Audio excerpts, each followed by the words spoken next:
Sir, একটা line লেখা আছে, love will not be a distant fantasy, it will be a natural state.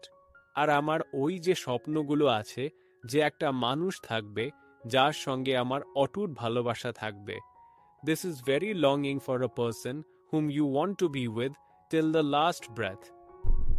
না, ওটা আসলে তোমার নিজের স্বপ্নই নয়, ওই স্বপ্নটা বাজারের, যেটা তোমার মনে আরোপিত করে দেওয়া হয়েছে, জোর করে ঢুকিয়ে দেওয়া হয়েছে যে somewhere someone special is made for you. এই ধারণা। এখানে বইয়ের রোম্যান্স সেকশন হবে হয়তো, ওখানে গেলে লাগাতার তুমি এই ধরনেরই কথা পাবে, the night on the horse, the night with the shining armour on the flying horse. তারপরে আসে যশোরাজ ফিল্মস। আর তারপর যখন আপনি একটু বড় হলেন, তখনই তো টাইটানিক মুক্তি পেল। তাহলে আর কি হবে? আপনাকে মনে হয় that's the natural way of life. না, ওটা ন্যাচারাল ওয়ে অফ লাইফ নয়, এটা ইম্পোর্টেড ওয়ে অফ লাইফ।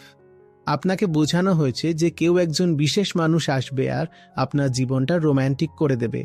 বসন্ত আসবে, পাখি ডাকবে, রামধনু ফুটে উঠবে।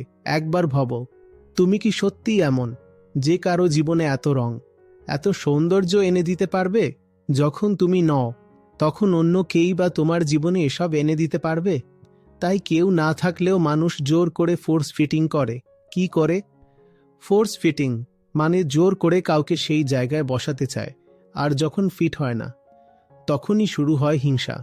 তোমাকে জীবনে এনে আমার জীবনটা নষ্ট হয়ে গেল। আমি যা যা চেয়েছিলাম কিছুই পেলাম না।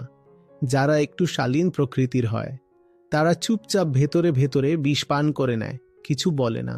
আর যারা একটু উগ্র, তারা চিৎকার, ঝগড়া, মারধর পর্যন্ত শুরু করে দেয়।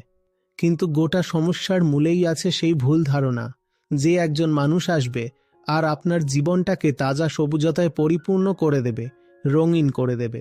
না ভাই, এমন কেউ হতে পারে না।